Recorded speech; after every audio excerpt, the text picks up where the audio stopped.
Hello yes, welcome to సర్కార్ TV. నేను సహస్ర. Kingdom చాలా ఏళ్ళ తర్వాత విజయ్ దేవరకొండకి ఈ సినిమా ఒక ప్లస్ పాయింట్ అని చెప్పాలి. ఎందుకంటే చాలా రోజుల నుంచి అతని అభిమానులు తన కోసం ఎదురు చూస్తున్నారు. గత కొన్ని రోజుల నుంచి అతనికి అన్నీ కూడా ఫ్లాప్ సినిమాలు వస్తున్నాయి. పాపం తను ఏ సినిమా చేసినా కూడా బ్యాడ్ లక్, ఒక్క సినిమా కూడా హిట్ కావట్లేదు. ఫస్ట్లో చేసినటువంటి పెళ్లి చూపులు, అర్జున్ రెడ్డి, గీత గోవిందం, ఈ 3 హ్యాట్రిక్ తప్ప మిగిలిన చేసిన సినిమాలన్నీ కూడా తనకి యావరేజ్గా నిలిచాయి. అసలు కొన్ని అయితే అటర్ ఫ్లాప్గా, అసలు కలెక్షన్ల పరంగా కానీ, లేకపోతే కమర్షియల్ పరంగా కానీ, లేదంటే అభిమానుల పరంగా కానీ తనకి చాలా నిరుత్సాహంగా ఉన్న సమయంలో కింగ్డమ్ అయితే ఒక ఆశనైతే వస్తుందని ఎదురు చూస్తారు.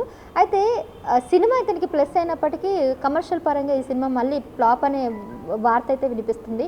బయట ప్రజల యొక్క పబ్లిక్ టాక్గా మనం ఒకసారి మాట్లాడితే మ్యాక్సిమం అందరూ కూడా ఫస్ట్ హాఫ్ అయితే బాగుంది, సెకండ్ హాఫ్ బాగాలేదు, కొందరు సెకండ్ హాఫ్ బాగుంది, ఫస్ట్ హాఫ్ బాగాలేదు, సినిమా మళ్ళీ అటర్ ఫ్లాప్, ఈ సినిమా మరీ ఏం ప్రజలకి ఏం కనెక్ట్ అయ్యే విధంగా లేదు అన్నట్టు కూడా మాట్లాడుతున్నారు. మరి కథ విషయానికి వస్తే అసలు కింగ్డమ్ కథ ఏంటి, ఎందుకు ఈ సినిమా మళ్ళీ నెగిటివ్ టాక్ని తెచ్చుకుంటుంది, ఇవన్నీ కూడా చూద్దాం.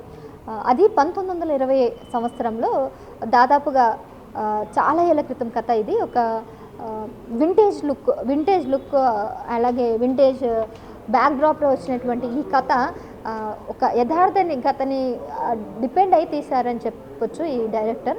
అది 1920 సమయంలో శ్రీకాకుళం తీర ప్రాంతంలో ఒక తెగ ఉండేవారు. ఆ తెగ దగ్గర ఒక ఇంపార్టెంట్ అంటే ఒక విలువైనటువంటి ఖనిజం ఉండేది. ఆ ఖనిజాన్ని దొంగలించడానికి అప్పుడు ఆంగ్ల పాలకులు అంటే బ్రిటిష్ వారు పరిపాలిస్తుండేవారు 1920 సంవత్సరంలో. ఆ టైంలో ఆ వాల్యుబుల్ ఖనిజాన్ని, ఆ మెటీరియల్ని దొంగలించడానికి ఆంగ్లేయులు ఆ తెగ ప్రాంతాల వారికి వచ్చి అక్కడ దాడి చేసి అది ఎవరైతే దానికి సెక్యూర్డ్గా ఉన్నారో, ఎవరైతే దానికి కాపలా కాస్తారో వాళ్ళందరినీ చంపి దాన్ని దొంగలించి అక్కడ నాయకుడిని ఎత్తుకెళ్ళిపోయి అదంతా చాలా రచ్చరచ్చ చేశారు. ఇక సీన్ కట్ చేస్తే మళ్ళీ రీసెంట్గా 1990లో జరిగినటువంటి కథ ఆధారంగా ఈ సినిమాని తెరకెక్కించారు. ఇందులో ముఖ్య పాత్రగా అంటే ఆ టైంలో తీసుకెళ్ళినటువంటి కొంతమంది దాంట్లోనే ఇప్పుడు ఎవరైతే ప్రజెంట్ ఉన్నారో వాళ్ళకి వీళ్ళకి కొన్ని కనెక్షన్స్, బ్రదర్స్ కనెక్షన్స్ ఇవన్నీ ఉన్నట్టు కూడా తెలుస్తుంది. అయితే ప్రస్తుతం విజయ్ దేవరకొండ హీరోగా నటించినటువంటి ఈ సినిమాలో విజయ్ దేవరకొండ తమ్ముడు పాత్రలో, అన్న పాత్రలో సత్యదేవ్ నటించారు. అయితే తమ్ముడేమో ఒక కానిస్టేబుల్ పోలీస్ డిపార్ట్మెంట్లో వర్క్ చేస్తూ ఉంటే ఒక స్పై ఏజెన్సీగా పనిచేస్తుంటాడు విజయ్ దేవరకొండ. అన్న సత్యదేవ్ ఒక అసుర నాయకుల లాగని చెప్పొచ్చు, ఒక నెగిటివ్, ఒక డాన్ పాత్రలో అన్న పనిచేస్తుంటాడు. అయితే దాన్ని వెతుక్కోవడానికి రావడానికే విజయ్ దేవరకొండకు బయలుదేరి అక్కడ తను తీసుకురావడానికి వెళ్ళడానికే చేస్తున్నటువంటి కథాంశమే ఈ కింగ్డమ్ సినిమా. అంటే కింగ్డమ్ అనేసరికి ఇది ఒక రాజ్యాధికారంకి సంబంధించిందని అందరూ అనుకుంటారు. సో ఇన్ఫ్యాక్ట్ చెప్పాలంటే లీడ్ అలానే వస్తుంది కానీ ఎగ్జాక్ట్గా అయితే కాదు. అయితే ఓవరాల్గా టెక్నికల్ వాల్యూస్ అంటే మొత్తం కథ మొత్తం రివీల్ చేస్తే బాగోదు కాబట్టి స్టోరీ స్పాయిలర్ అవుతాను కాబట్టి పూర్తి కథ అయితే చెప్పట్లేదు. హీరోగా వీళ్ళిద్దరు పాత్రలు హీరోగా, అలాగే వాళ్ళ అన్న పాత్రలో మెయిన్ క్యారెక్టర్లో సత్యదేవ్ పాత్ర చాలా బాగుంది. విజయ్ దేవరకొండ పాత్ర కూడా చాలా బాగుంది. హీరోయిన్గా భోస్లే ఎందుకుందా అని అనిపించింది, అందంతో ఆకట్టుకుంది కానీ తన పాత్రకి పెద్దగా ఇంపార్టెన్స్ అయితే ఎక్కడ కనిపించలేదు ఈ సినిమాలో. కాకపోతే ఫోటోగ్రఫీ చాలా అద్భుతంగా ఉంది, రిచ్ వాల్యూస్ కనిపించాయి, బ్యాక్గ్రౌండ్ టెక్నికల్గా అంతా కూడా బాగుంది, అనిరుద్ధ్ మ్యూజిక్ చాలా బాగుంది, మొత్తం బ్యాక్గ్రౌండ్ స్కోర్ కూడా చాలా బాగుందని చెప్పొచ్చు. మిగిలిన వాళ్ళంతా కూడా బ్యాక్గ్రౌండ్కి, స్టోరీకి, వెనకాల స్క్రీన్ ప్లేకి, రిచ్ వాల్యూస్కి అయితే ఇంప్రెస్ అయ్యారు. కానీ కథ మాత్రం ఎక్కడో చూసినట్టు కథని, ఇది ఎప్పుడో విన్నట్టు కథని, ఇది ఆల్రెడీ చూసేసాం కదా అన్న ఫీలింగ్లో ఉన్నారు. ఎందుకంటే ఇవే కథలు రొటీన్గా మనం చూస్తూనే ఉంటాము. ఇద్దరు అన్నదమ్ములు ఉన్నటువంటి సెంటిమెంటు, అన్న కోసం తమ్ముడు వెతుకుతున్నటువంటి కథని ఇవన్నీ సినిమాలో చూడలేదు. మరి కొత్తదనం ఏముంది? మరి డైరెక్టరు కథలు ఎన్ని కొత్తగా అయినా తీసే విధానం కొత్తగా ఉండుంటే బహుశా ఆడియన్స్ కనెక్ట్ అయ్యేవారు. కానీ తీసే విధానం కూడా చాలా రొటీన్గా ఉండేసరికి ఆడియన్స్కి చాలా బోర్ కొట్టేసింది. అందుకే పెద్దగా ఈ సినిమా ఎవరిని ఆకట్టుకోలేదు. ఎంత రిచ్ వాల్యూస్ ఉన్నా, ఎంత బ్యాక్గ్రౌండ్ స్కోర్ బాగున్నా, ఎన్ని బాగున్నా ఆడియన్స్ ఎప్పుడు కనెక్ట్ అవుతారు? కేవలం ఎమోషన్స్కే కనెక్ట్ అవుతారు తప్ప వాళ్ళు ఖర్చు పెట్టే డబ్బుకి మాత్రం ఎప్పుడు కనెక్ట్ అవ్వరు అనమాట. సో అంత ఖర్చు పెట్టి చాలా ఎలివేషన్ ఇచ్చామని కనెక్ట్ అవ్వమంటే కనెక్ట్ అవ్వరు కదా. సో అక్కడ ఉన్నటువంటి ఒక స్టోరీకి ఆ ఎమోషన్నే కనెక్ట్ అవుతారు. ఆ ఎమోషన్ ఈ సినిమా మైనస్ అని చెప్పొచ్చు. ఇక ఓవరాల్గా ఈ సినిమాకి జనరల్గా ఇచ్చే వాళ్ళంతా కూడా దాని రేటింగ్ 2.2 2.5 లోపే ఇచ్చేస్తున్నారు.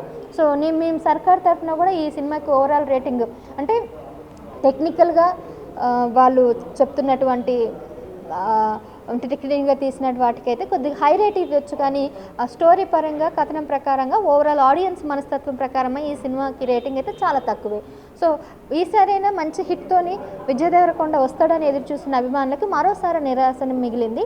పాపం కలెక్షన్ పరంగా కూడా ఇది 2వ రోజు అయినా కూడా పెద్దగా కలెక్షన్స్ ఏమీ రాబట్టట్లేదు. పెద్దగా ఈ సినిమా మీద కూడా ఎక్స్పెక్టేషన్స్ కూడా మొత్తం తగ్గిపోయే జనాలకి, అందుకే దాన్ని ఎవరు కూడా పట్టించుకోవట్లేదు. పాపం మళ్ళీ ఒక డిజాస్టర్ మూవీ తన ఖాతాలో అయితే విజయ్ దేవరకొండ వేసుకున్నాడు. మరి దీని ద్వారా నెక్స్ట్ సినిమాలు తీయడా అనేది తెలియాలి.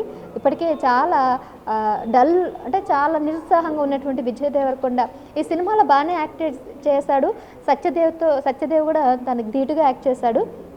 మరి అతని యాక్టింగ్కి అవకాశాలు వచ్చినా మళ్ళీ సినిమాలు తీసినా కానీ ప్రొడ్యూసర్స్ మాత్రం విజయ్ దేవరకొండని సినిమాలు తీస్తే నష్టాలు పాలవుతున్నాం అన్న ఒక భ్రమలో ఒక ఆలోచనలో పడ్డారనమాట.